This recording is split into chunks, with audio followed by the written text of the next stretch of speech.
Comienzo.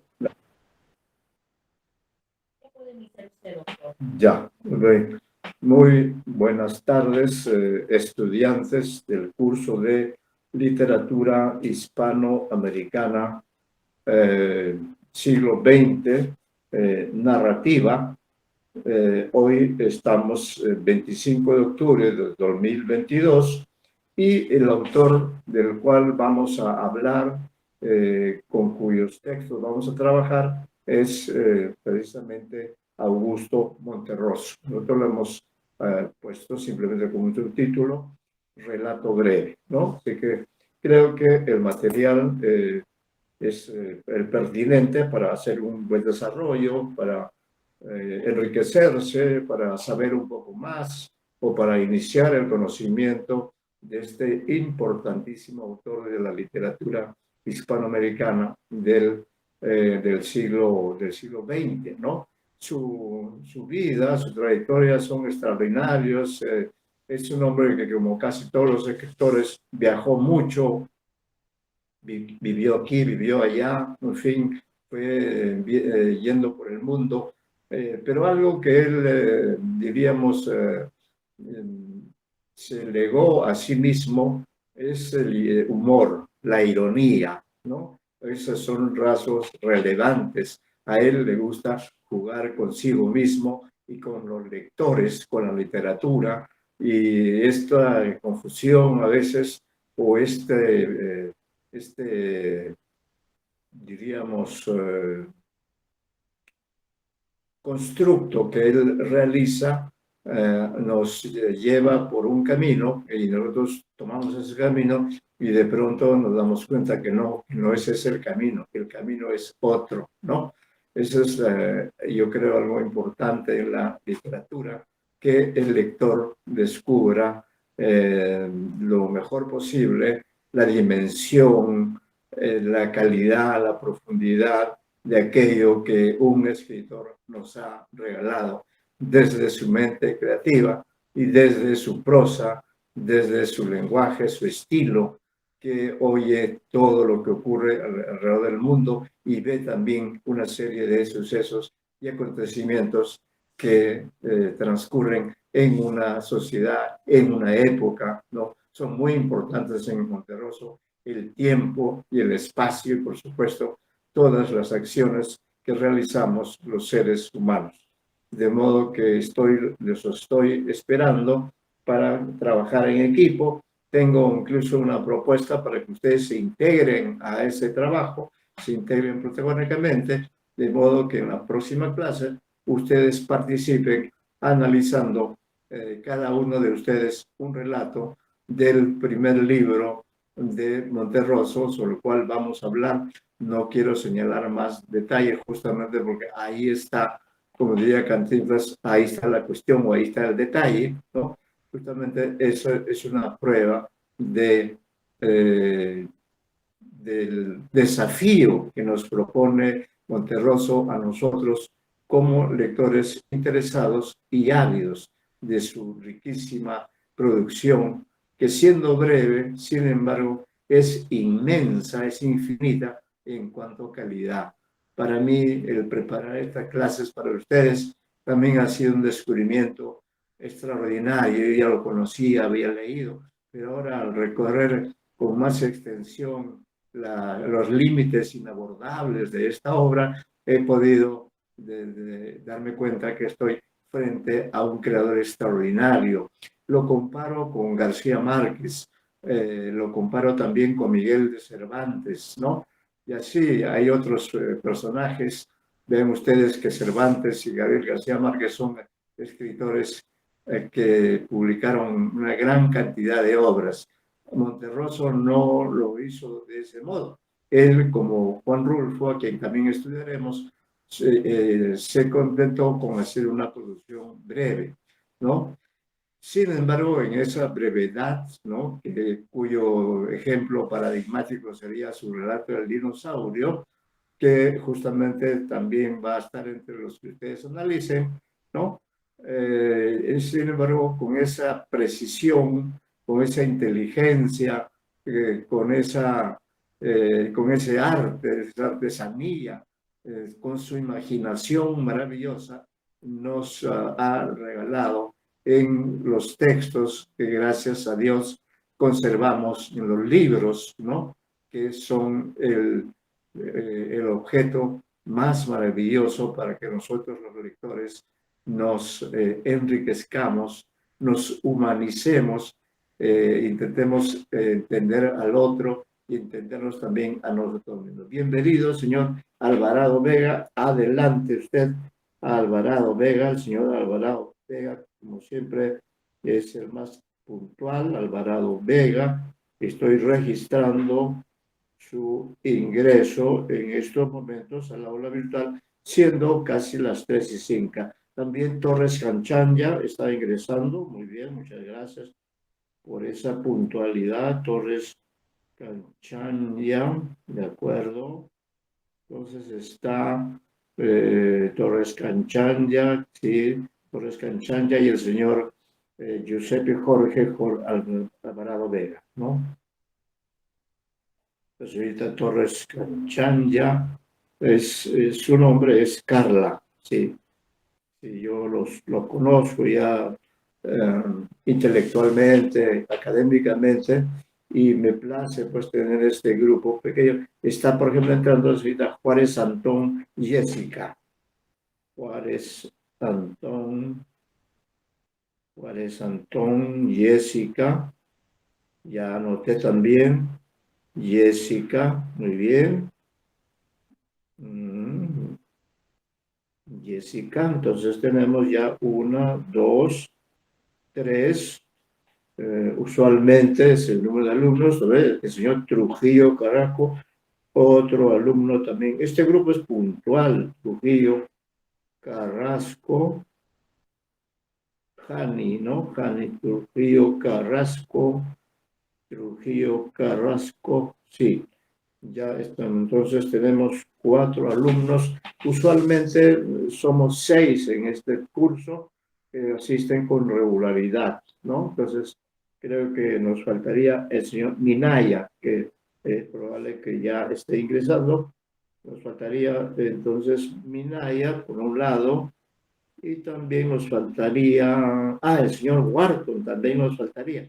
Ellos dos nos faltarían para completar la relación de estudiantes que asisten, que participan, que escuchan y a la vez también exponen, analizan, porque así debe ser un curso de literatura. Un curso de literatura es un curso donde uno lee y escribe, ¿no? Esa es la dinámica muy interesante a través de la cual se genera un conocimiento que luego compartimos con nuestros alumnos, con nuestros lectores, con las personas que se interesan por lo que se hace en este campo maravilloso que es la literatura y en el cual pues ya yo cumplo con medio siglo por lo menos de actividad en este campo, especialmente a través de la docencia y de la investigación de la literatura peruana, hispanoamericana, eventualmente también de otra literatura. ¿No ve? Ahí está el señor Minaya Galarza, correcto. Minaya Galarza. Muy bien, ¿lo ve? Estábamos extrañándolo, ya yo los extraño cuando no vienen. ¿Por qué? Porque son amigos, ¿no? Somos alumnos, profesor-alumno, pero en el fondo somos amigos, somos admiradores, somos seguidores de la literatura. Solo nos faltaría entonces el señor Wharton, ¿no? Es el alumno que faltaría para poder comenzar. En todo caso, ya podemos ir comenzando y lo incorporaremos al señor Wharton en cuanto llegue. Ustedes tienen ya, por cierto, todo el material completo que corresponde a la 7ª semana, que ustedes pueden ver también en su sílabo. Yo tengo el sílabo en la mano, dice 7ª semana, Augusto Monterroso, su recorrido vital en Centroamérica, su relación con México, lectura y análisis de algunos de sus cuentos, ¿no? Eso es lo que vamos a hacer entonces en esta clase. En esta clase entonces hay 2 materiales que yo leeré, ¿no? y luego también yo le doy los materiales, y luego hay una parte antológica de relatos de Augusto Monterroso que asignaré a cada uno de ustedes para que lo analicen para la clase del día jueves, ¿no? Es decir, se trata de un análisis, no tiene que ser un análisis extenso, sino en todo caso un análisis, ¿no ve? Sí, el señor salió, creo, el señor Trujillo, no sé, bueno, en fin, ya, ¿no? Entonces, eso es lo que vamos a hacer ahora. Por eso les pido, por favor, que registren ustedes, registren en su, o tomen sus materiales a la mano y ubiquen la página 6. No vamos a comenzar por la página 1, sino vamos a comenzar en la página 6. ¿Ubicaron? Señorita Torres Canchaña, ¿ubicó usted la página 6 del material que corresponde a esta semana? Sí, profesor. Sí. ¿Qué dice arriba? El título. Dice Augusto Monterroso por Daniel Mesa. Correcto. Pues, y abajo está la cita, ¿no? Donde indica el libro de donde he tomado este artículo. Está incluso el número de página. No sé si alguien entró o salió, pero se produjo un movimiento. A ver, vamos a ver. A ver, Quispe, señor Quispe, creo que se nos había perdido últimamente. Quispe,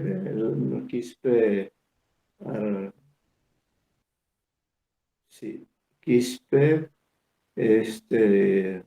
correcto, Quispe, Clisman, vamos a ver acá,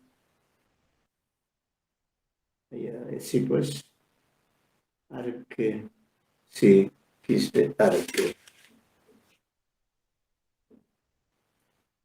Clisman. Bueno, tenemos 6 alumnos, en todo caso, esto significaría que alguno de ustedes ha faltado en estas clases. Nos faltaría el señor Wharton, que también es alumno de este curso. Bien, en todo caso, como ya le dije a la señorita Torres Canchanya, ya ella me dio también la respuesta. Vamos a comenzar la clase en la página 6, ¿ya? Esto es parte también ya de una estrategia para darnos cuenta que si yo tengo frente a mí 2 documentos, ¿no? El primero sí está en la página 1, pero ¿por qué lo dejamos de lado? ¿Por qué no comenzamos por el comienzo para reiterarlo? Precisamente porque se trata de don Augusto Monterroso, que él siempre ve a veces las cosas o hace que nosotros veamos las cosas al revés. Por eso me ha parecido pertinente comenzar por la página, mejor dicho, por la página 6, ¿no? Comenzar la lectura porque considero que desde el punto de vista de la lógica, de la coherencia, debe uno primero leer este texto debido a Daniel Mesa, que coincidentemente es el nombre, es el homónimo de un querido amigo que falleció hace muchos años, si no me equivoco, el año 1969. La coincidencia del nombre me trae el recuerdo de este querido amigo. Bien, entonces comenzamos ya todos, por favor, con su material en la página 6, Augusto Monterroso por Daniel Mesa. Ese es el artículo que vamos a leer y como es usual, como pueden hacerlo también ustedes o lo hago yo, es un recurso, ¿no? Primero, él, antes de entrar a hablar de Augusto Monterroso, Daniel Mesa se sirve de un epígrafe. Ustedes saben que un epígrafe es una frase breve que está antes de comenzar un texto, ¿no? Pero que sirve mucho como referencia para el resto de la lectura. Es decir, que el epígrafe es una especie de clave exegética, es decir, nos está dando ya el instrumento para comprender, para entender el trabajo, en este caso de Augusto Monterroso. Entonces, ¿qué ha puesto en el epígrafe? Ha puesto lo siguiente, dice, escritor, coma, interrogación. Nace, es, otra interrogación, o se hace, ese es como decir ser o no ser de Shakespeare. Acá dice, nace, es o se hace. Y luego de esa frase dice, digan lo que dijere el escritor, nace, no se hace. Puede ser que finalmente algunos nunca mueran, pero desde la antigüedad es raro encontrar alguno que no haya nacido, ¿no? Ya el epígrafe, por otra parte, también es enigmático y obligaría a detenernos en su análisis, pero vamos a, yo creo que de alguna manera, el leer estos textos nos va a dar la clave para entender el enigma, el misterio llamado Augusto Monterroso. Entonces, ahora sí comenzamos a leer el discurso de Daniel Mesa, que es el estudioso, él es especialista en Augusto Monterroso. Comienzo con la lectura. Algún momento podría hacer alguna interrupción o ustedes podrán preguntar algo. Entonces, ya está establecida la regla. Dice, al hablar de Monterroso, y da entre paréntesis las fechas de nacimiento y fallecimiento, dice Tegucigalpa, 1921, México, 2003, ¿no? Esas son las fechas en las que vivió más o menos unos 80 años o un poco más, desde 1921, que nace en Tegucigalpa y muere en México en 2003. Muere físicamente, pero es un inmortal en el campo de la literatura. Entonces, dice, al hablar de Monterroso, la paradoja y el tópico parecen inevitables. Pequeño gigante de las letras hispanoamericanas contemporáneas, inconmensurable maestro de la brevedad, inteligentísimo explorador de la insondable tontería humana, risueño contador de cuentos tristes. Todo eso fue, entre otras cosas, Monterroso. Su figura desborda las fronteras nacionales y no solo con la, entre paréntesis, paradójica magnitud de su obra, que según quienes han querido medirla, no debe alejarse mucho de las 1000 páginas. En realidad, no resulta fácil decir de dónde era Augusto Monterroso, ¿no? Esto parece una curiosidad. No resulta fácil decir de dónde era Augusto Monterroso. Dos puntos, dice, nacido en Honduras, es un país de Centroamérica, nacido en Honduras el 21 de diciembre de 1921, eligió la nacionalidad guatemalteca, porque en ese país transcurrió su juventud y allí alcanzó la mayoría de edad. Y finalmente se radicó en México, desde donde fue irradiando su escritura. Su patria, entre guiones, otro tópico al fin fueron las letras, ¿no? Entonces quería ver si alguien, hasta el señor Huarto también, bienvenido señor Huarto, hasta lo anotamos inmediatamente, es el equipo completo, tiene que estar el señor Huarto, como todos ustedes son magníficos estudiantes y me preocupaba su ausencia, pero ya sé que está presente. Bueno, sí, ¿qué tal, profesor? Buenas tardes. Muy buenas tardes a todos ustedes. Estamos ya en clase. Hemos comenzado, le digo a usted, en la página 6 del material, en un texto que se llama Augusto Monterroso por Daniel Mesa. Así que a partir de ahí estamos. No estamos comenzando por el primer documento, sino al revés, como Monterroso, en la página 6. Bueno, sigo entonces la lectura en la página 6, donde hemos comenzado. Dice, y sus primeros contactos con esas letras fueron de índole material.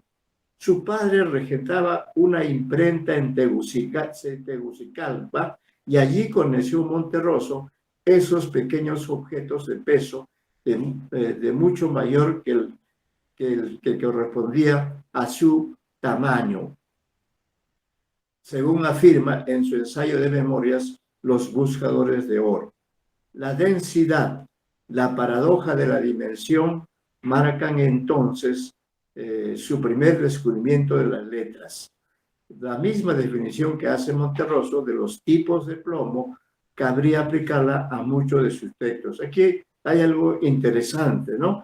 Que él desde niño frecuentó la imprenta, y entonces es lógico, al frecuentar la imprenta se vio dando cuenta en esos tiempos en que se hacían los tipos para armar un texto, los plomos, todo eso le dio a él desde niño una sabiduría que luego fue creciendo y él la fue plasmando en sus textos, ¿no? Vemos que nace en Honduras, pero después se va a Guatemala, después se va a México, ¿no? Bueno, dice, y sus primeros contactos con esas letras fueron de índole, ya leí eso, sí. Bien, en 1936, este es el tercer párrafo, la familia que se movía nerviosamente entre Honduras y Guatemala se instala definitivamente en este país, es decir, Guatemala. Al año siguiente, el joven Augusto comienza a trabajar en una carnicería, cuyo, comillas, ilustrado, comillas, dueño, le orienta en sus primeras lecturas. Nueva paradoja, nuevo tópico. Entre la carne comienza a cultivar el espíritu. Es allí donde Monterroso empieza a leer a los clásicos, a estudiar latín, a fraguar su impenitente autodidactismo. Esto es algo muy importante. Fíjense usted, ¿cuál fue su primer trabajo? En una carnicería, ¿no? Trabajó con carnicero. Resulta que el carnicero, ¿no? Era un hombre ilustrado, era un hombre que leía, que conocía de autores. Y entonces le comenzó a hacer leer a Monterroso una serie de textos. Ven ustedes, esta es otra cosa paradójica. Como dice el texto acá, es un tópico, ¿no? Entre la carne comienza a cultivar el espíritu, ¿no? Entonces, a partir de allí comienza a leer los clásicos, a estudiar latín, a fraguar su impenitente autodidactismo, es decir, que él mismo, por sí mismo, aprendió. Pocos años después, a comienzos de la década del 40, se pone en marcha su actividad literaria. Fundará la Asociación de Artistas y Escritores Jóvenes de Guatemala.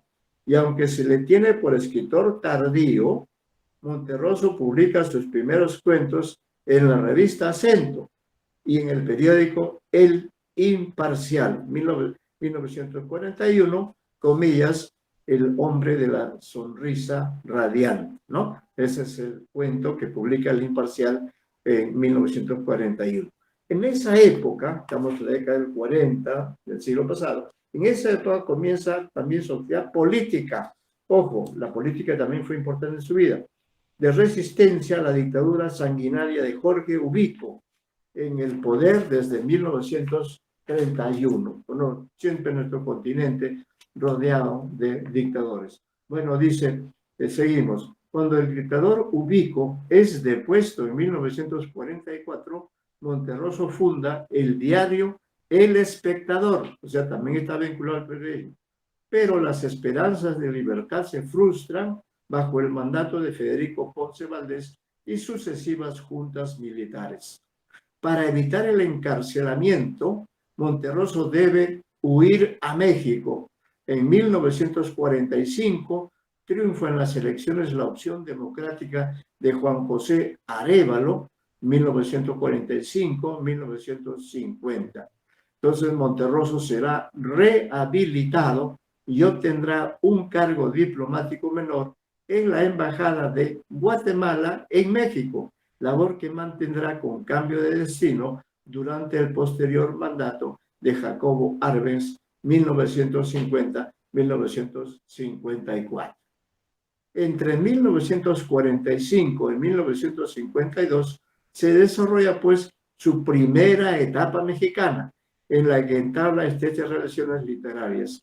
En 1952 publica un par de cuentos que se contarán entre los más conocidos suyos, ¿no? Que ustedes van a leer y exponer. Ese cuento es El concierto entre comillas, sátira de las relaciones del poder con la cultura. Y, comillas, El eclipse, entrecomillado, concisa fábula anticolonialista que luego pasará a su primer volumen de relatos que está empezando a cobrar fama en esos años, ¿no? Entonces la primera etapa de Monterroso, en que publica El Concierto y El Eclipse, que está en la antología que ustedes tienen y que yo asignaré lecturas a cada uno de ustedes. En 1953, ya casado con Dolores Yáñez, Monterroso es nombrado cónsul de Guatemala en Bolivia, ¿no? Por el gobierno de Arbenz, y prosigue su parsimoniosa actividad literaria publicando otros 2 cuentos, 2 puntos, comillas, 1 de cada 3, paréntesis, reducción al absurdo de la idea de un mundo regido por el afán de comunicación permanente y total. Maravilloso cuento, no está entre los que he elegido, pero deben leerlo también. Y El Centenario, ese sí está, quizá una de sus primeras siniestras fábulas teratológicas. Cuando en 1954 Arbenz, en Guatemala, es derrocado a consecuencia de su ambiciosa reforma agraria y de la expropiación de buena parte de los terrenos de la United Fruit Company, Monterroso renuncia a su cargo diplomático en Bolivia y se traslada a Santiago de Chile. Vean ustedes, un hombre consecuente, un hombre que en ese momento, cuando se produce el golpe en contra del gobierno de Arbenz, entonces él se solidariza con ese gobierno democrático, está en ese momento en Bolivia como cónsul de Guatemala, pero él tiene esa actitud digna y de ahí se traslada a Santiago de Chile. Esto nos indica pues que viajó, estuvo también vinculado a la política, y todo esto sin duda se fue traduciendo luego en sus textos literarios. Ahora está en Santiago de Chile. Dice, allí publica uno de sus cuentos más famosos, Mr. Taylor, 1955, que había traído escrito de Bolivia. La historia de, comillas, este cazador de cabezas en la selva amazónica, que al final resulta víctima del éxito de su propio negocio, ha sido leída como alegoría de las relaciones neocoloniales, de los abusos a los que puede llegar la lógica del despojo y del máximo beneficio que hacía estragos en Centroamérica. Es también quizá principalmente y tristemente una extraordinaria fábula contada con un tremendo humor negro sobre la estupidez humana, el gran tema monterrosiano, la estupidez humana. Efectivamente, los hombres, los seres humanos, son a veces y muchas veces muy estúpidos, ¿no? Quiere decir tontos. Bueno, en Chile traba amistad con Neruda, fíjese que esa coincidencia, y realiza trabajos como traductor, que según deja cocinado en otro texto famoso, paréntesis, comillas, llorar a orillas del río Mapocho, incluido mucho después en la palabra mágica, resultan frustrantes.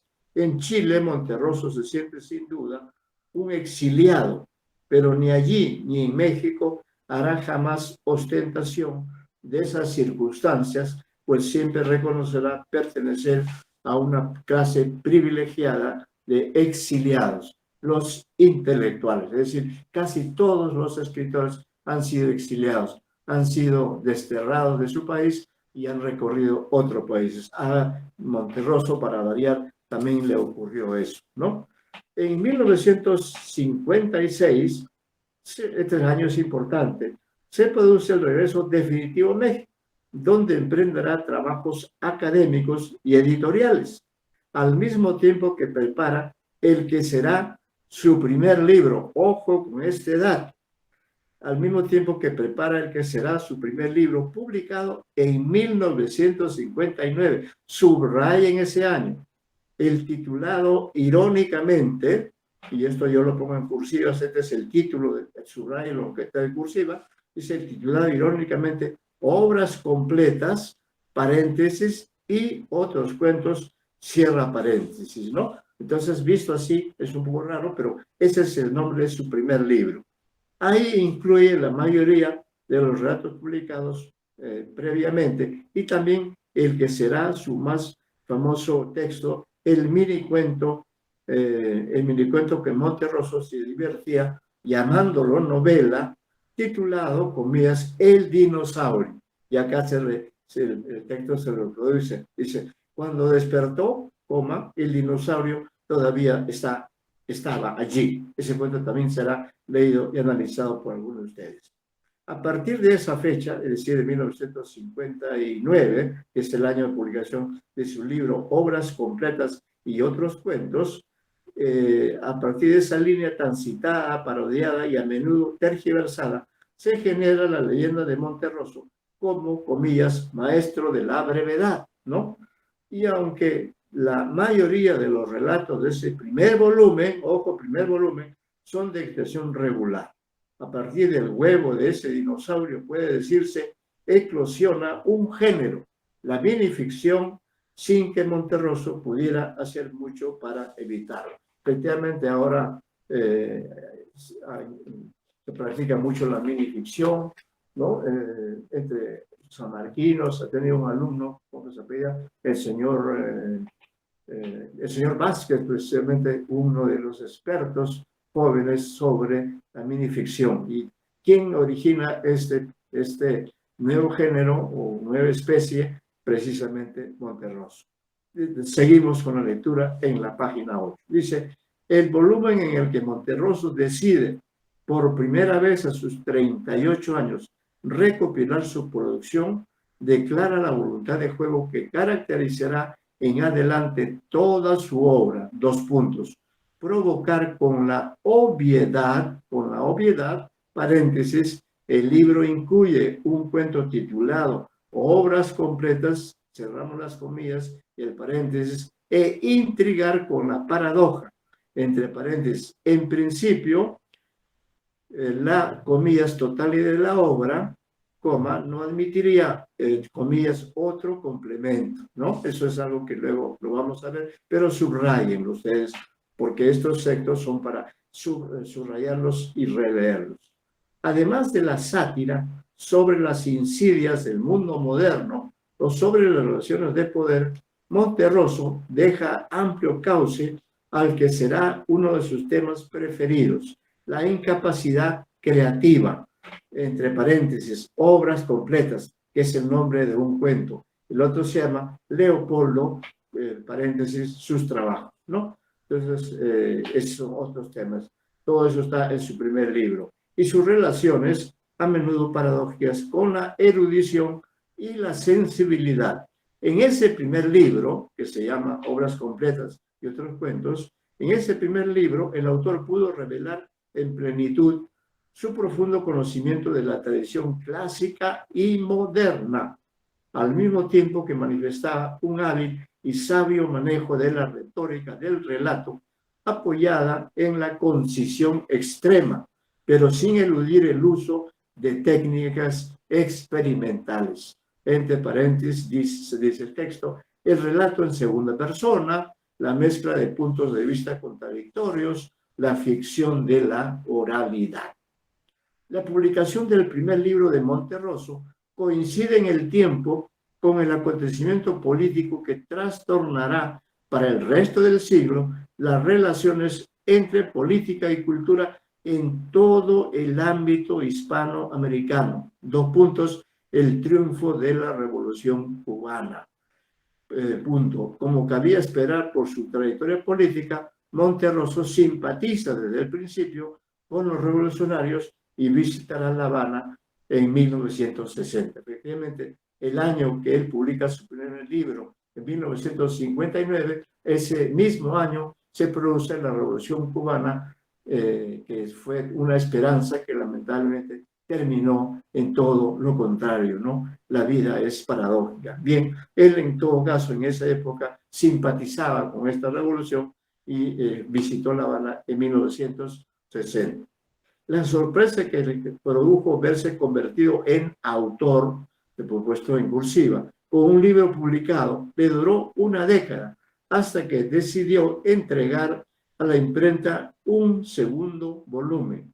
Para entonces ya se había vuelto a casar con la colombiana Milena Esguerra, 1962, y a pesar de su escasa producción, se había convertido en un escritor muy respetado, a lo que contribuiría, sobre todo en el espacio mexicano, su magisterio en la universidad, probablemente trabajó en la UNAM, o en diferentes talleres literarios. Los viajes a Europa se hacen frecuentes en esa época, lo que propicia la difusión de su obra. Y aquí, fíjense, en 1959 publicó su primer libro llamado Obras completas y otros cuentos. Y exactamente 10 años después, ¿no? Por eso seguimos en la lectura, dice, así las cosas, en 1969, ¿no? En una década de por medio, Monterroso publica su segundo libro. ¿Cómo se llama? La oveja negra y demás fábulas. Repito, La oveja negra y demás fábulas es un libro extraordinario. Acompañado de ilustraciones alusivas, Monterroso recopila 40 textos breves que aún perfectamente válidos por sí mismos, cobran su pleno sentido integrados en un conjunto, cuya clave la da un epígrafe apócrifo, paréntesis, de un tal K. Nyoyo Mobutu. Dos puntos, dice, los animales se parecen tanto al hombre que a veces es imposible distinguirlo de este, ¿no? Una página de agradecimientos y un índice alfabético no menos irónicos en la que, por ejemplo, el mencionado Mobutu se identifica como antropófago, lo que modifica desde luego el sentido de su aforismo. Ese párrafo también relearlo porque hay una información riquísima que está mostrando esa ironía, ese paradójico estilo que tiene Monterroso. Buscando superar el molde tradicional del cuento, Monterroso se sirve de un género alojado para esas fechas en las salas menos frecuentadas del Museo Literario. El signo, comillas, fábula, funciona no obstante como mero sistema de referencia al que el lector se remite, pero para advertir enseguida que esa referencia es inmediatamente parodiada y llevada al absurdo, ¿no? La fábula protagonizada por animales u objetos es la plantilla que permite acercarse, como por casualidad, tímidamente, a temas pretendidamente, comillas, sublimes. Y Monterroso solo parece trasladar un mensaje, que lo único vigente es la, comillas, levedad, la levedad. Eso me recuerda el título de la importante levedad del ser, ¿no? Que es una novela de Milan Kundera. Bueno, y sin embargo, la gravedad de estas historias mínimas es desde luego mucho mayor de lo que su tamaño podría dejar intuir.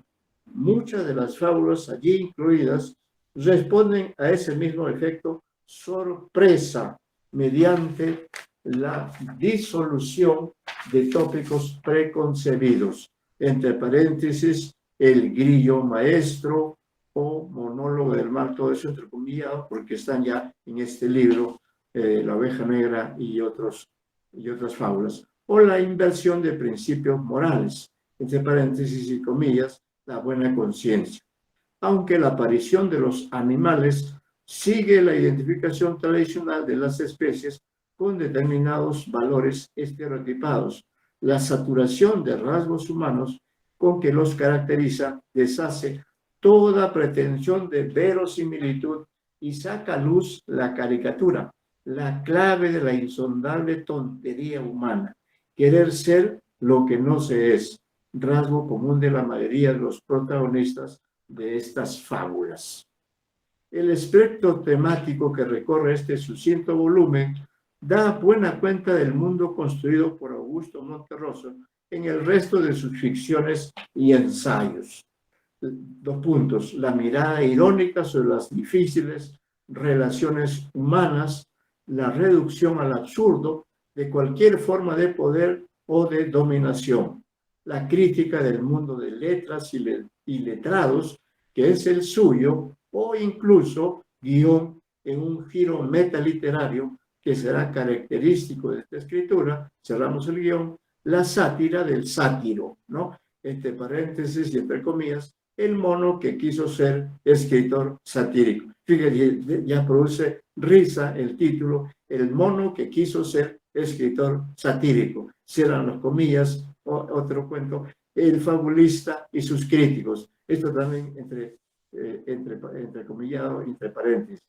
Cuya actitud y límites conocía Monterroso a la perfección, ¿no? Entonces, lo que hace él es revalorizar la fábula, que como ustedes saben siempre tiene un propósito de enseñanza, ¿no? De educación moral, pero no, él usa las fábulas en un sentido moderno, en un sentido contemporáneo, para ironizar, para que se llegue al absurdo, es decir, la usa para sus propios fines, que sin duda son tan importantes como los conceptos o las tradiciones antiguas, ¿no? Entonces este libro pues es muy, muy importante, se lo recomiendo especialmente, no lo tengo en la mano, lo he perdido como ha pasado con muchos libros, pero seguimos entonces con la lectura. Dice, el humor es el excipiente de esta falsa levedad de la fábula, basado en la incongruencia, la desmesura y la paradoja, deriva también de una especie de, comillas, delirio interpretativo, cierra comillas, que no puede concentrarse por lo general en una moraleja. Dos puntos, se traslada al lector. Ahí está la ironía. Si hay enseñanza, no será explícita, sino que quedará como insidiosa inquietud en quien se acerque a la fábula, ¿no? Maravilloso esto realmente. La colección de 1969, ¿no? La oveja negra y otras fábulas, abrió nuevos caminos para la práctica de la ficción y pareció disolverse la reticencia de Monterroso hacia la publicación. 3 años después continuó su proyecto en Movimiento Perpetuo, su tercer libro, 1972, miscelánea de textos ensayísticos y relatos. El título del volumen sigue siendo muy significativo, 2 puntos. Alude aquí a la fluidez constante de la escritura, discurso irrefrenable y oscilatorio, no sujeto a género. En las páginas del Movimiento Perpetuo, la reflexión sobre la escritura o la ironía sobre el mundo literario, entre paréntesis y comillas, el informe Endymion, cerramos comillas, cerramos paréntesis, conviven, ¿no?, con relatos magistrales de amor y desamor, como el que da título al libro, ¿no? La fulguración de una sola línea, entre paréntesis, comillas, fecundidad, cierra comillas y paréntesis, acompaña a la mini crónica pseudo-autobiográfica, paréntesis y comillas, cómo me deshice de 500 libros, todo eso entrecomillado y entre paréntesis. La reflexión, además, a veces se enhebra y desilvana en torno al juego de palabras palindrómico. Onis es asesino, eso está entre paréntesis, está entrecomillado, revelando cómo, una vez más, todo está hecho de libros. Vamos a hacer acá un paréntesis para ver si es verdad esto lo palindrómico. Por favor, la pregunta es para todos, nos detenemos acá. ¿Es verdad que Onis es asesino, que es una expresión que está entre paréntesis y entrecomillado? ¿Es verdad que es un palíndromo? ¿O es un palíndromo es algo que se puede leer de una manera y de otra? Se puede leer al derecho y al revés y siempre dirá lo mismo. ¿Pueden confirmar si eso es palindrómico? A ver, fíjense el texto. Estamos en la página 9.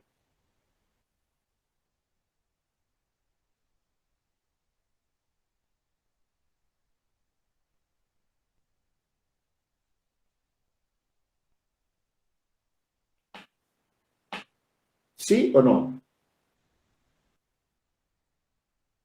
Yo creo que sí. Sí, sí, señorita Juárez, efectivamente es un palíndromo. Se puede leer igual al revés y al derecho, ¿no? Muy bien, muchas gracias, señorita Juárez. Vamos a anotar esa intervención acá. Muy bien, sí, es un palíndromo, ¿no? Algo se puede leer al derecho y al revés. Antes de terminar la década de los 70, Monterroso da otro impulso a su escritura. Publica su única novela. Lo demás es silencio. Eso tendría que estar en cursivas, no lo he puesto así. Póngale, lo demás es silencio, entre paréntesis, la vida y la obra de Eduardo Torres, 1978. Todo eso debería estar en cursivas porque es el nombre de otra obra, su única novela, dice así, publicada en 1978. Texto fragmentario, polifónico, paródico, que pretende reconstruir la figura de un literato ridículo. La originalidad de esta novela reside sobre todo en su forma. 2 puntos. La vida de Eduardo Torres se reconstruye a partir de su epitafio y de testimonios ajenos, no siempre elogiosos, a veces ni siquiera pertinentes. El volumen incluye además una selección de textos del personaje, entre paréntesis, artículos de crítica delirante, cartas, ponencias, cerramos el paréntesis, ponencias y una colección de desopilantes aforismos que a menudo desarman por su absurda obviedad y juega con el lector de la primera a la última página. Recuerden este nombre, Eduardo Torres. No es un personaje real, sino es un personaje de ficción, un personaje literario. Sin embargo, el otro texto que vamos a leer, ahí se da a entender como que es un personaje real, ¿no? Esto es parte del juego, por eso era importante leer primero este texto donde se menciona el nombre de la novela, que es Lo demás es silencio, entre paréntesis, la vida y la obra de Eduardo Torres. Y se dice de qué se trata, ¿no? Texto fragmentario, etcétera, que pretende reconstruir la figura de un literato ridículo. Vamos a ver. Entonces, toda esta obra, sin duda, mereció reconocimiento. Por eso acá se dice, los premios importantes empiezan a llegar. En 1975 recibe en México el Javier Villaurrutia, un premio, ¿no? En 1976 se casa con la que será su compañera hasta su muerte, la escritora, hasta su muerte, la escritora mexicana Bárbara Vargas Jacobs. Vámonos a la página 10, por favor. Ustedes me están siguiendo a la lectura. Y aquí, ahí está, hasta su muerte, la escritora mexicana Bárbara Jacobs. Juntos realizarán años más tarde la antología del cuento triste, 1992. Jacobs, por su parte, escribirá Vida con mi amigo, 1994, donde da cuenta de su estrecha complicidad. Entonces, como un paréntesis, quiero mostrarles ese libro que él hizo, ¿no? Con la que fue su última esposa, Jacobs, ¿no? Bárbara Jacobs. Acá está la antología, se llama Antología del Cuento Triste, ¿no? Augusto Monterroso y Bárbara Jacobs son los autores, ¿no? Esta es una edición hermosísima en la que esta pareja de literatos realiza una antología con textos en diferentes lenguas, ¿no? Y de sí mismo, Monterroso, para no ser menos paradójico, también se pone a sí mismo homenaje a Masó, que es un texto que hemos leído, pero que no está en nuestra galería, ¿no? Bueno, no veo ninguno. Bueno, ahí tienen ustedes este libro maravilloso, búsquenlo alguna vez, ¿no? Aquí está este cuento que es la antología del cuento triste, que quería mostrarles a ustedes para que allí ustedes se relajen. Y no solamente ahí está el texto de Monterroso, sino de diferentes autores, incluso traducciones, ¿no? Muy bien. Vamos a ver. Dice, podría decirse que en la década de los 80, bueno, ya estamos en los 80, Monterroso comienza a alejarse de la ficción más o menos convencional, si esto tiene sentido en su caso. Publica en esos años 3 títulos, una recopilación de entrevistas con diversos escritores y críticos, paréntesis, Viaje al centro de la fábula, 1981, punto y coma, un nuevo libro misceláneo, La palabra mágica, 1983, que incluye algún relato, pero sobre todo crónicas personales, ficcionalizadas y ensayos sobre literatura, así como también dibujos del autor. Y por fin, la recopilación de textos publicados en prensa. Paréntesis, se llama la letra E, una E minúscula, fragmentos de un diario, 1987, también de carácter ensayístico y más o menos íntimo. En 1990, publica un libro de dibujos, paréntesis, Esa fauna, 1992, actividad de la que, como se ha señalado, había dejado muestras ocasionales anteriormente. En 1993 da a luz la primera breve y finalmente única entrega de sus memorias, que abarca hasta los 15 años. Los buscadores de oro, historia de un destino abocado a las letras. Tras su regreso a Guatemala en 1996, por primera vez desde que salió en los 40, es investido doctor honoris causa por la Universidad de San Carlos. Se le concede en México el importante premio Juan Rulfo, 1996, y publica un volumen singular, también de carácter ensayístico, centrado en uno de sus animales totémicos, ¿no? La vaca, en 1998. Ese texto también está aquí y alguno de ustedes lo va a exponer. Solo publicará un libro más dedicado a retratos previamente ya publicados de escritores que conoció a lo largo de su vida. Pájaros de Hispanoamérica, 2002. Antes había sido consagrado como uno de los más grandes con el premio Príncipe de Asturias el año 2000, ¿no? Es un premio importantísimo, este premio Príncipe de Asturias. Así se fue cerrando una obra que, a pesar de la multiplicidad de géneros que adopta, ostenta como clave la unidad de concepción, frente a la cual resulta difícil hablar de evolución.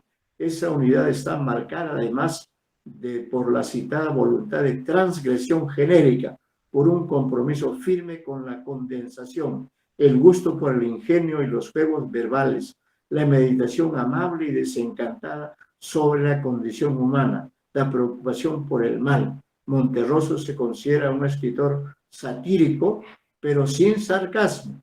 Su visión del mundo está marcada por el pesimismo unido al humor. Consciente de su condición de artefacto, paréntesis, arte y artificio, esta obra concede un lugar privilegiado al juego intertextual y metatextual, paréntesis, citas, comentarios, uso irónico de títulos, epígrafes, etc. El efecto paradójico así conseguido reclama constantemente la participación del lector. Monterroso murió el 8 de febrero de 2003, ¿no? El próximo año va a ser una década más de este fallecimiento, ¿no? 20 años, si no me acuerdo mal. Redactaba, al parecer, la continuación de sus memorias. Sus textos siguen despertando. Este texto que hemos leído es muy rico en contenido. Yo diría que Daniel Mesa ha tenido la capacidad de concentrar todas estas ideas maravillosas que nos ha brindado en este último párrafo, ¿no? En este último párrafo que ustedes van a releer en su momento. Ahí está pues todo, ¿no? El gusto por el ingenio, los juegos verbales, la meditación amable y desencantada, la voluntad de transgresión genérica, es decir, es un ser poliédrico, multifacético, completamente humorístico, irónico, sarcástico, todo eso y a la vez y de manera contundente, eso es Augusto Monterroso. Allí termina este primer texto, esta primera aproximación a la obra de Augusto Monterroso. Ustedes tendrán oportunidad de releer ese texto para comprenderlo más ampliamente. Y ahora sí volvemos a la página 1, ¿ya? Ahora sí volvemos a la página 1, ya. Ahí está, ahí dice, ahí están todos los datos de este material que ustedes tienen, ¿no?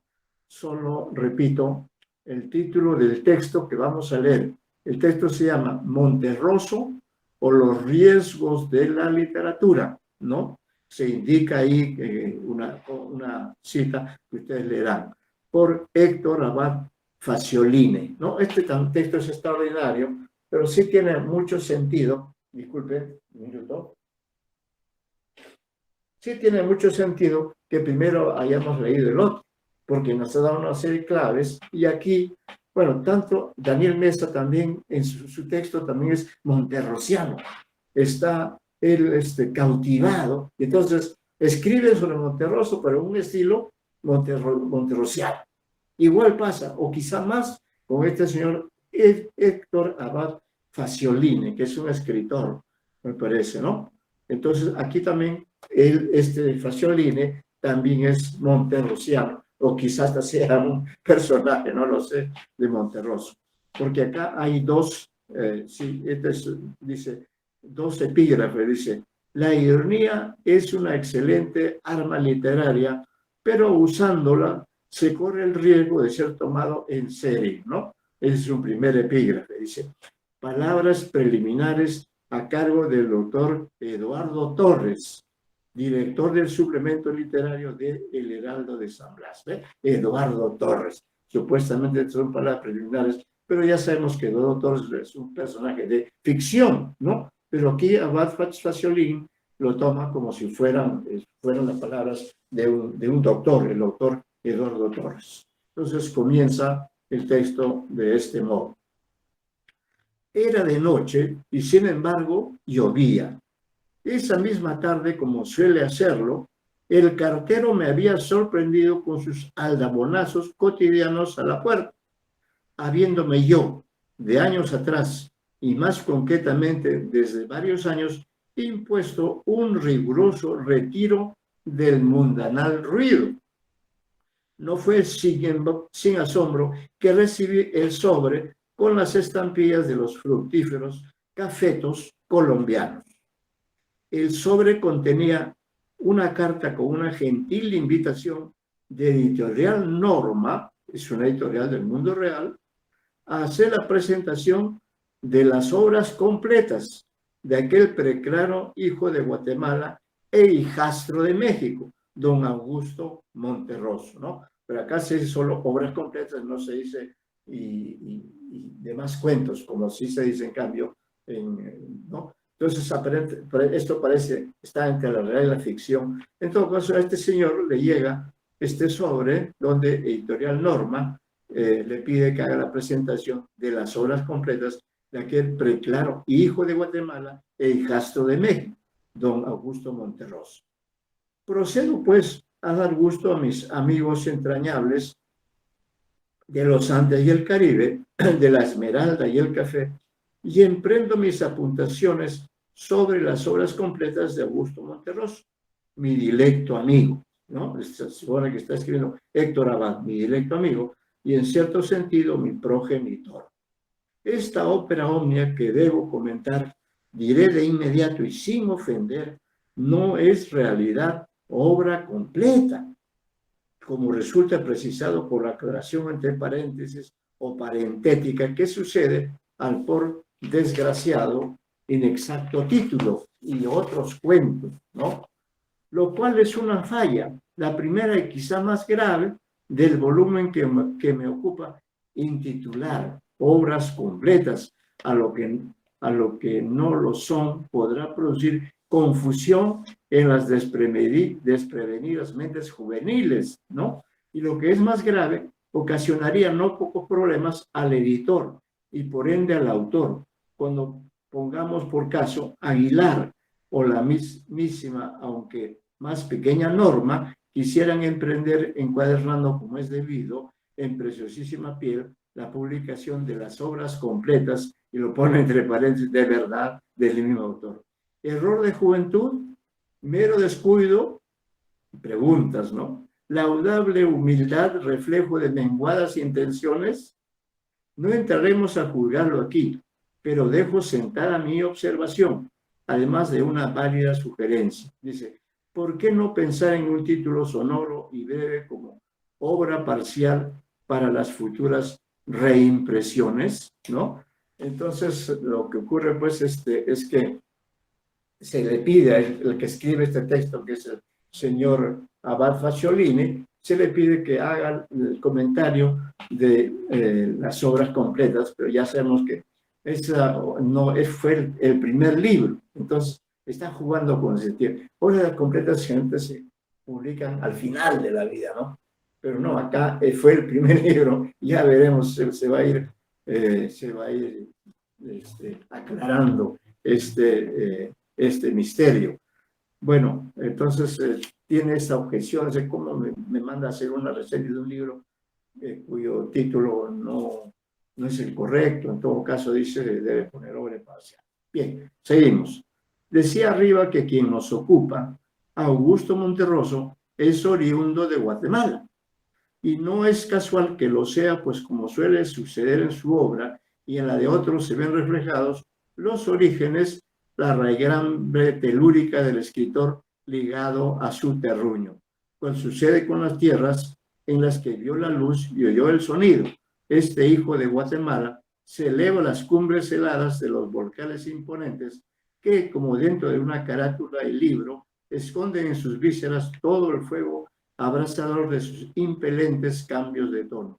Pues pregunta, ¿es quizá el cambio de tono otra cosa que la mezcla explosiva de fuego y hielo? Sí, y este hielo está con Y, por eso le he puesto sí, ahí ustedes verán. La obra de Monterroso cambia de tono, de la alegría a la tristeza, de la noche a la mañana, del humor a la seriedad, de la poesía en prosa a la prosa en verso, cuando los volcanes nevados de frío albergan en su interior un fuego que puede convertir en ceniza los cristales de agua. Loor de patria, loor de patria. Permítaseme ahora una digresión, pues no quiero pasar por alto el hecho incontrovertible de que sin duda quizá la prestigiosa editorial colombiana, Norma, ¿no?, que con tanto tino y deferencia me solicita estas palabras de introducción, haya conocido en su oportunidad mi celebrada reseña a la segunda edición de un libro de Monterroso de anterior publicación, Monterroso Augusto, La Oveja Negra y demás fábulas, editorial Joaquín Mortis, México, 1971. Reseña parecida hace ya varios rutos en el suplemento literario de El Heraldo de San Blas SB, del 22 de agosto de 1971, y posteriormente reproducido, paréntesis, exclamación, sin permiso, cierra la exclamación, dicho sea de paso, por la cultura en México, suplemento de siempre, número 512, 1 de diciembre de 1971. Sin duda, pues, es posible que la editorial Norma haya apreciado en su justo valor mi reseña de ese libro anterior, ¿no? Entonces, esto significa que como ya hizo una reseña de La Oveja Negra y otras fábulas, entonces ahora le pide que haga también la reseña de este libro que en realidad es muy anterior, 10 años antes de la oveja negra, ¿no? Sigue reflexionando, sigue compartiendo con nosotros su perplejidad este escritor y dice: mas en honor a la verdad, quiero aclarar aquí que tal reseña no se refería en realidad a una anterior publicación de Monterroso, puesto que, como el lector avisado habrá notado, si bien aquella segunda edición de La Oveja Negra y demás fábulas se publicó antes de esta edición de las obras completas y otros cuentos que hoy presento, estas obras completas originalmente habían sido llevadas a la prensa por el autor antes de La Oveja Negra y demás fábulas que en un principio fueron publicadas en 1969. En aras a la verdad y a la claridad filológica, valga establecer aquí de una vez por todas la siguiente cronología heurística de las obras de Monterroso, que en su ausencia sería difícil de dilucidar aún para el lector más lego. Entonces, nos propone que, por favor, sepamos cuáles son esas obras, porque el propio autor ha creado esa confusión. Entonces, ahí esto deberían subrayarlo, dice, va a dar la cronología heurística de las obras de Monterroso. Entonces, la primera es obras completas y otros cuentos, así, todo esto, vio la luz en 1959, como ya lo sabemos. punto y coma. La Oveja Negra y demás fábulas salió de las prensas 10 años más tarde, en 1969, ¿ve? Entonces un libro en el 59 y otro en el 69.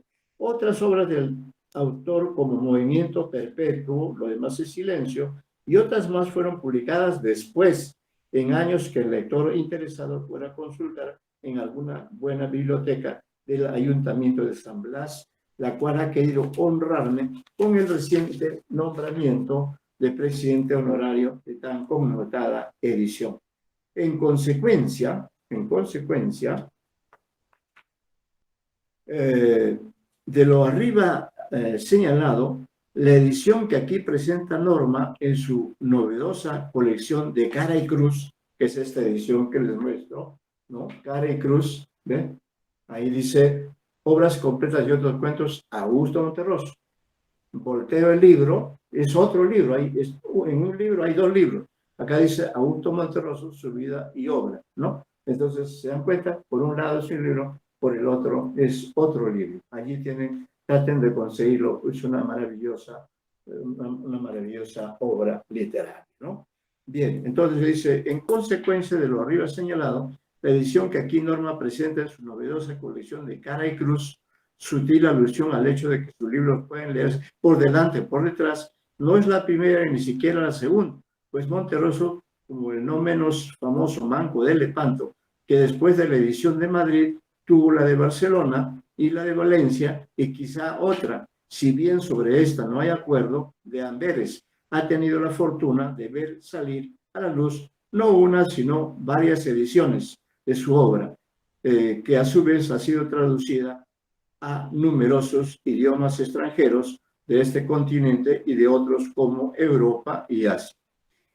Y si me he permitido traer a colación el símil con el autor de los trabajos de Persilis y Segismunda, si bien esta no fue su obra más representativa por considerarse por la crítica que el Quijote la supera con creces y asimismo otras que evito citar para no alargarme, si lo saco a relucir, insisto, no es por mero capricho, achaque de la edad, sino porque este y aquel y este son seguidores del mismo lema juvenaliano, castiga ridendo mores, o de este otro lema que no significa lo mismo, pero sí algo muy parecido y no menos válidos por estar escrito en nuestra sonora lengua.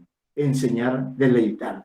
Así se traduce esto de castiga ridendo mores. ¿Ya? Hacemos ahora un paréntesis, tomen nota, que estamos haciendo un paréntesis para indicar que en la parte final de este texto, que tiene un total de 16 páginas, hay a partir de la página, vamos a ver acá, en la página, no, esto es acá, yo estamos haciendo un paréntesis, pero para señalar una tarea, sí.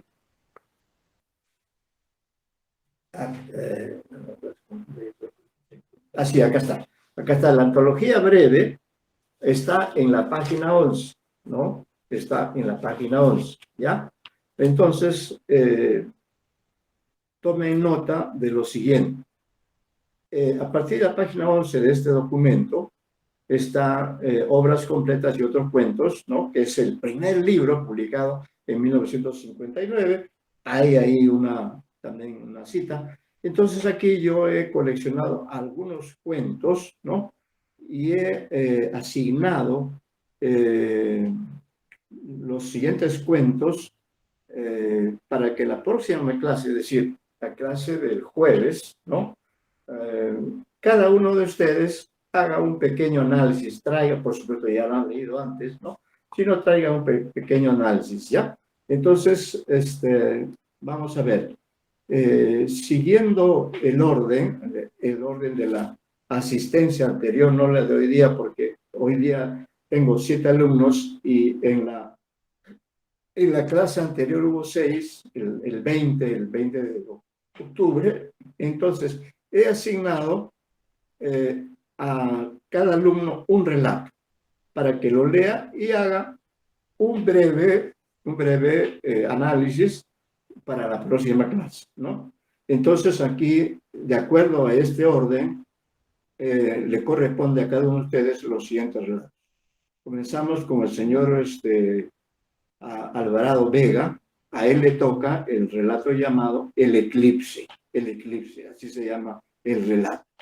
Luego, a Torres Canchanya le toca El Dinosaurio, el texto más famoso. A Torres Canchanya le toca El Dinosaurio. A Minaya Galarza le toca El Concierto, A Trujillo Carrasco le toca El Centenario. Al señor Wharton le toca Sinfonía Concluida, ¿no? Sinfonía Concluida. Y a la señorita Juárez Santón le toca Vaca, que es un texto que también está en esta antología, de manera que no necesito. Y ahora el problema que tenemos acá es que el señor Quispe Arque, Clisman, yo no lo había tenido en cuenta porque no ha venido, por lo menos en la clase anterior, ¿no? Entonces eso va a quedar pendiente a ver cómo lo resolvemos. A ver, quizá lo podemos hacer ahora mismo, quizá. Vamos a ver.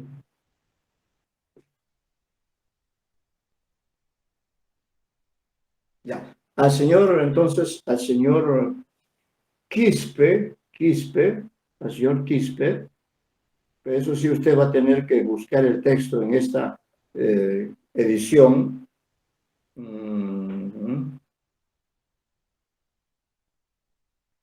Vamos a usted precisamente, Quispe Arque. Hemos tomado su asistencia de hoy día. A usted le va a tocar justamente el cuento que se llama Obras Completas, ¿ya? Acá voy a poner Obras Completas. Es el nombre de un cuento, ¿no? Y sin embargo él le ha agregado, pues le ha dado otro sentido, ¿ya? Entonces, el señor Quispe Arque, usted tiene que buscar ese cuento que se llama así, Obras Completas, ¿no? Entonces, cada uno de ustedes, para la próxima clase del jueves, cada uno de ustedes lee el cuento y trae un pequeño análisis, ¿no? Para complementar. Ahora vamos a continuar con nuestra lectura, donde la hemos dejado. Estamos llegando a Abad, voy a ubicarme donde está.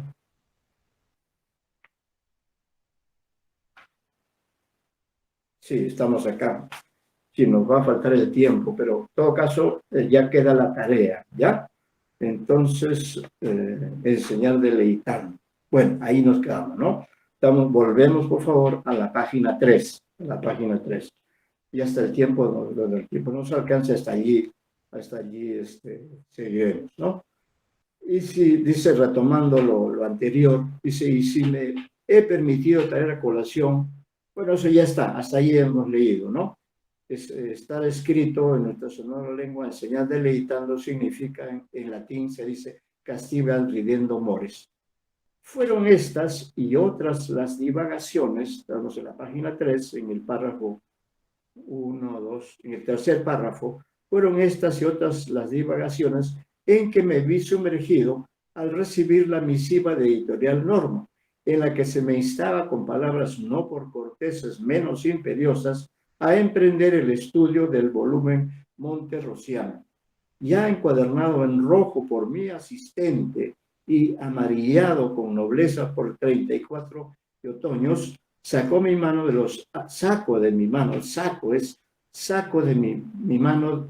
los altos anaqueles la edición Príncipes, la primera edición de esta no por pequeña menos importante obra. Observé en el incipit la fecha de publicación. 2. Para mayor claridad, véase la cronología propuesta, dice ahí está su cronología antes. Vi que había salido en los académicos tipos de la Universidad Autónoma de México y pensé con sosiego de qué manera el implacable paso de los años no había envejecido la prosa de este sí, Augusto, y jamás adjetivo fue más apropiado, augustísimo volumen. Bien es verdad que yo recordaba con nítida memoria y persistente recuerdo las inmemorables líneas de uno de sus relatos, El Eclipse, ¿no? Que ya se lo ha asignado a alguien, creo que al señor Alvará, que no sobra notar, había tenido el honor de escuchar de los propios labios del autor en una de las amenas tertulias literarias organizadas por el nunca bien ponderado y ahora al parecer desaparecido Ateneo de Angangueo. Bien es verdad, mas pensé, no sobrará releer las 142 páginas del libro antes de dar respuesta positiva a la loable solicitud de Editorial Norma. A este menester me dediqué y así lo hice. Me dispongo pues ahora a dar inicio al recuento de las lucubraciones que la relectura del volumen me inspiró. No sé a ciencia cierta si la editorial tendrá a bien reproducir por entero mis dilucidaciones, y es quizá por esto que con no poca ansiedad me pregunto, ¿estaré yo a la altura de tan ardua misión? ¿Podrá mi pluma reflejar la marea de mis múltiples pensamientos? Excúseme de antemano el benigno y avisado lector si las páginas que arriba preceden y las que siguen a continuación no cumplen con su cometido. Entramos a la página 4, que comienza con un título, dice, la letra con risa entra, ¿no? Entonces aquí también ven ustedes cómo transforma. La expresión conocida es la letra con sangre entra. En cambio acá, este autor, Abad Fanzolini, pone este subtítulo dentro de su texto, dice, la letra con risa entra, ¿no? Entonces es maravilloso el solo título, ¿no? Entonces ahora él habla de otro autor que ya saben, no es un personaje real, sino es un personaje literario. Dice, después de leer la erudita exposición del doctor Eduardo Torres, y haciendo hasta lo imposible por no competir con él, intentaré yo también hacer una cita en latín. Empezaré por un captatio benevolentiae. Quiero rogar al lector que no juzgue con excesiva seriedad las páginas de Monterroso, ni con demasiada severidad las que se escriben sobre su obra. Porque si algo hace difícil escribir sobre Monterroso, es que después de haberlo leído, se tiene la sensación de que cualquier cosa que se escriba sonará ridícula. La ironía de Monterroso nos lleva siempre al borde de un abismo al fondo del cual no hay otra cosa que un pantano de ridiculez. La obra de Monterroso nos recuerda que este es el riesgo que corre cualquier ejercicio literario, ya sea crítico o creativo. Monterroso desarma, con pocas anotaciones sagaces, en medio de una aparente ingenuidad, con frases geniales que lindan asombrosamente con la tontería, sin llegar a tocarla. Sus páginas son una continua paliza verbal a la estupidez, a la pomposidad, a la grandilocuencia que tan frecuentemente asalta a los hombres, paréntesis, y sobre todo a los hombres metidos a escritores, cerramos el paréntesis, y sus punzadas de certeras y hondas que son paralizan. Varios de los cuentos y muchos de los personajes de Monterroso, como el Enoch Soames de Max Beerbohm, tienen que ver con la vida literaria. Este tipo de cuento conviene mucho a los literatos y debería ser promovido y protegido por el Estado, ya que son de una increíble utilidad pública.